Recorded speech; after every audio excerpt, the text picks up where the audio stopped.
Welcome to case study number 4. This is Andrew Gung from Core Confidence Coaching. We're about to do a series of training videos on text game breakdowns. And this particular one, case study number 4 and 5, will be a 2-part series on what to do when a girl tries to cancel on you last minute or change plans on you last minute. And I know it's a shitty feeling. Like, I've had it done to me many times before. Many clients have had it done to them, and it's shit because it's like you make plans with this girl that you had high hopes with, high expectations with for your Friday night. She cancels last minute, maybe 2 hours before, or even 30 minutes before, and it's a shit feeling because you're like, damn, what am I going to do tonight? Instead, go home, watch Netflix, and maybe put on Pornhub. You know what I mean? Like, what can you do? So you will learn a lot from case study number 4 and 5. This girl, give you a bit of an insight. She's from France. She's been traveling all around Australia. We had an intimate relationship for about 2 to 2.5 months, I'd say. And we kicked it off really, really well. We did a lot of things. We texted back and forth through Instagram. That was our main way of communicating. She didn't quite have her mindset, I guess, grounded. She didn't really know what she wanted to do in life. She's in her early 30s and she hadn't quite figured out, okay, what am I wanting to do with my life? Where do I want to live? Who am I? Like she didn't really have anything sorted out. So she was emotionally up and down, not being that it was her fault, but I guess she hit a midlife crisis kind of. And so you will see in this training video, there's a reason for her wanting to cancel. And it was acceptable in this scenario.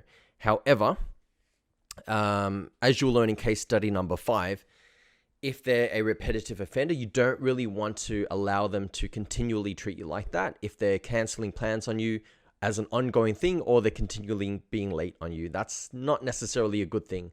And it's not a good trait as a masculine man to allow girls to continually treat you like that. If you're blocking out your schedule for someone else and then you're continually allowing them to cancel on you, it's not a good thing. You want to respect your own time and make sure others respect your own time. So you will see in this scenario what happens. Please be sure to like and subscribe to our channel and also comment below. We would love to hear your thoughts. So I'll see you at the end of this video. Okay, this text scenario breaks down what you can do to maneuver a situation when a girl tries to cancel on you last minute or change plans with you last minute.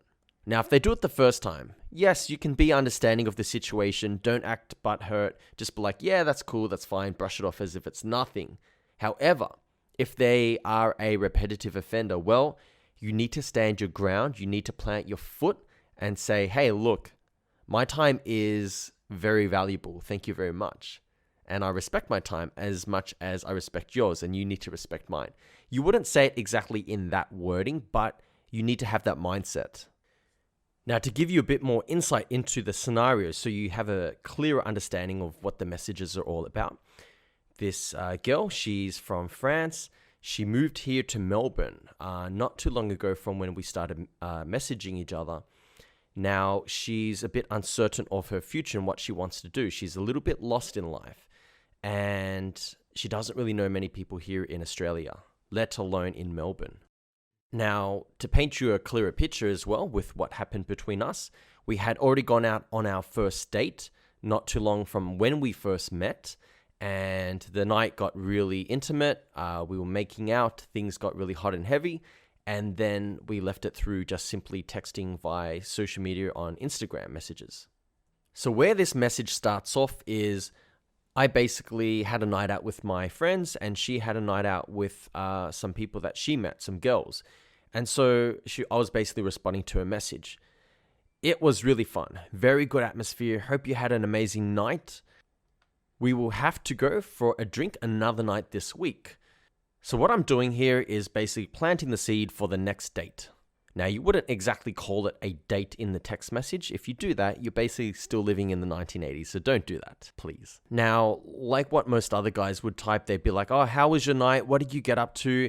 And it would basically just turn into a little groupie discussion. You don't want to do that. You want to have this mindset that, hey, the phone is simply for setting dates.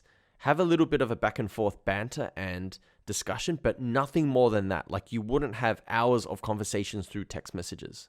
Otherwise, you turn into her gay best friend, this nice little puppy dog that will take her around Melbourne or whichever city you're from. Her response, oh nice, yeah, my night was cool with the girls. We spend a good time. Well, yeah, her English isn't that great, so just ignore that.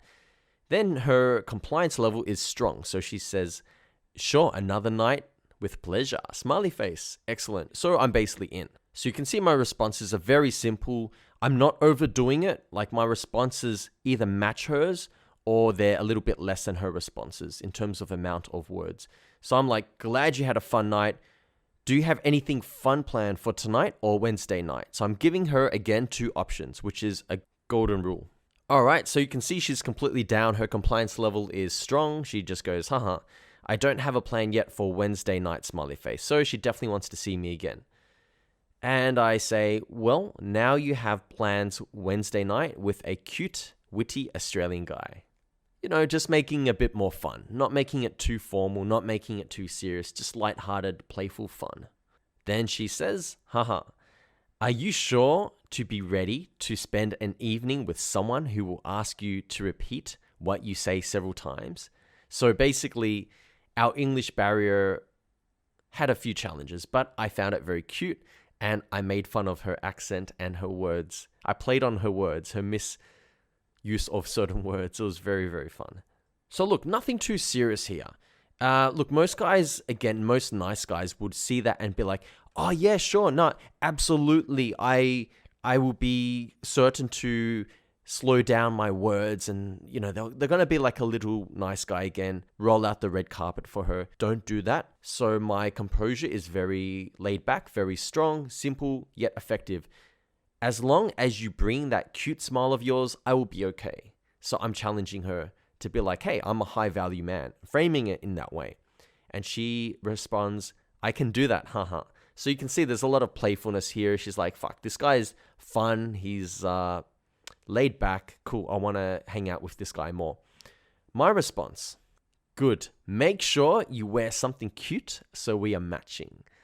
And I do this for a reason. It's having fun, being playful, but also having a bit of a challenge thrown at them, like an easy challenge that they can accept, so that it, again, solidifies my high value frame and also lessens the chance that they will cancel last minute.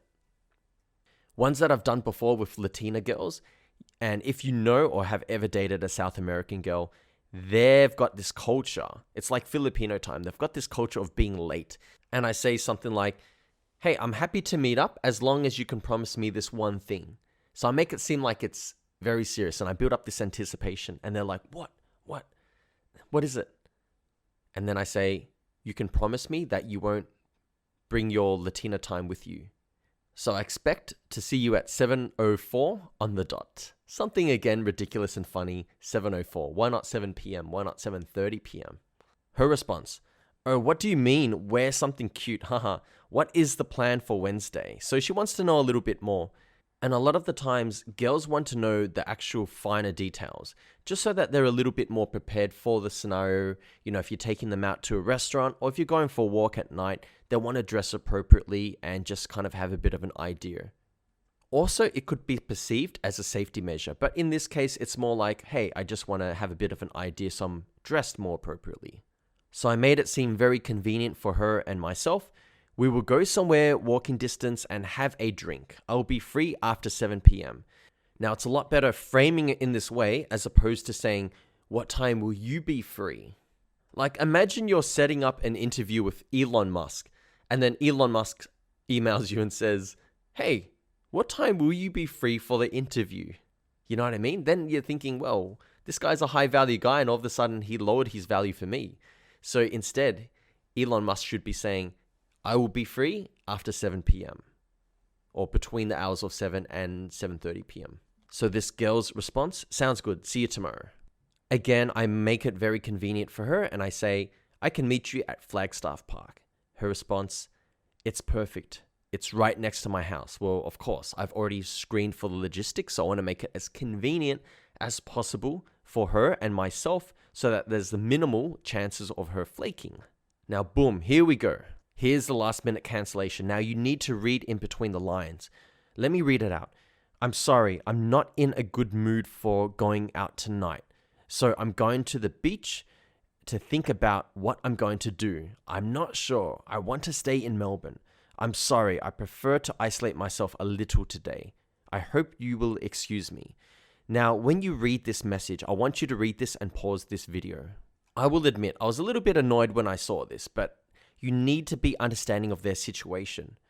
It's not an excuse. It's not an excuse where they're like, oh, sorry, I didn't get my shit together today, so I'm going to be late, or let's do it another time because I didn't get my makeup and hair done. You know, if it's something like that, you can then question them. When it's something like this, it's about their life situation. Look, be a little bit understanding of it.